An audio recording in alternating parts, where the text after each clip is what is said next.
obvious. It's not been anything clear. It's not like, he's been terrible at the start of the season and Mikel Arteta's been forced to make that change.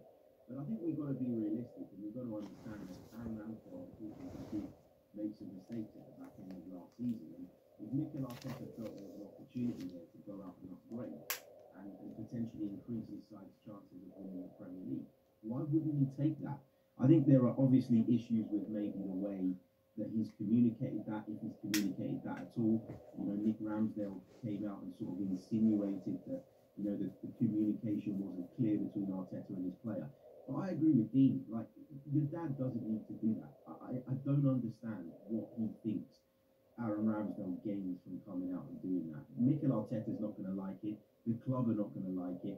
And all that does to me is decrease his possibilities of working his way back into the team. He's got the game against Brentford coming up after the international break, in which David Raya is, of course, not eligible. And I just think as a result of that, with Ramsdale due to come back in for that game, the timing of this is just so bad. Yeah, well, rather than buying another goalkeeper, he should have bought a centre forward, I think, and then they would push Man City. I don't know about that. I don't know about that. I think that. What do you mean you don't know about that? Who's the centre forward for Arsenal who's going to fathom past Manchester City? Come on. None. Look at the games this year. Who is going to score the goals that will topple City? I ain't seen it yet. I think that's disrespectful to Gabriel Jesus and the role that he plays in that Arsenal side. He was last season Arsenal's most creative player. Yeah. And the situations that he generated. It's no coincidence that Saka Harry Potter. Goals, that Martinelli got 15 goals, that Odegaard got 15 goals, all playing around him because he's as good as they are as a facilitator up front. Maybe he's not as clinical as some people would like, I agree with that. But people forget when they look at his goal tally that he missed 3 months of the season injured as well. So, to me, that's not a priority at Arsenal. At the back end. So you're happy finishing second to City? Finish second, innit? We're not going to I'm not happy finishing second to City, but it's not a position to be sniffed at when you look at what Manchester City have done. Come on, you want to win it, don't you? You're in it to win it. They need a prolific goal scorer. I got the Arsenal again, and people are screaming, get a striker, get a prolific goal scorer. I know they're not easy to come by, but that's what Arsenal needs. Someone clinical, bosh. 1-0, get in, 1-0 to the Arsenal. So who's the answer? I don't know. That's Arteta's job. He's got to find a striker.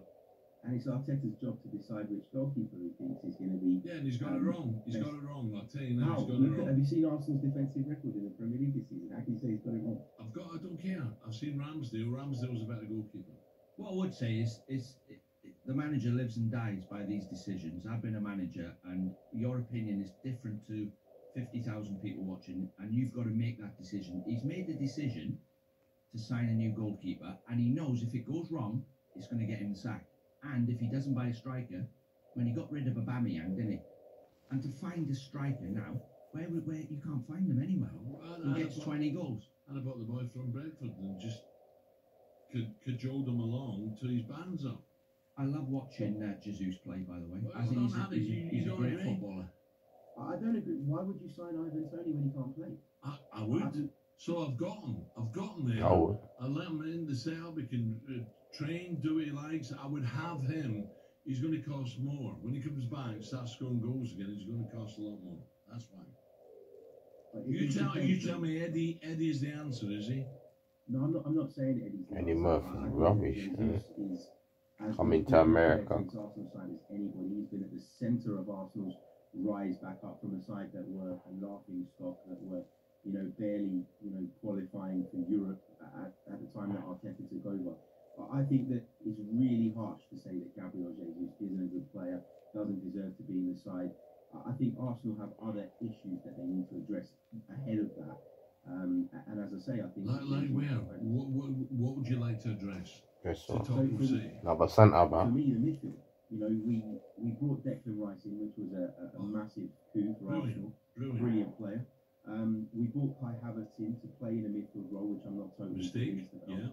And Thomas Partey, who I believe would be one of the starting three, is not available, and he's never available because he's constantly picking up injuries. So if I were Mikel Arteta and I had 50-60 million pounds to spend in January, that would be my priority, because Arsenal are one injury away, one Declan Rice injury away from being back in the position they were in last season. Harry, you could well be right, my friend. Let's see. I'm not arguing. I'm just saying I wouldn't have bought another keeper. I would have tried to bring a striker in who might get them 20 goals, but they're not easy to find.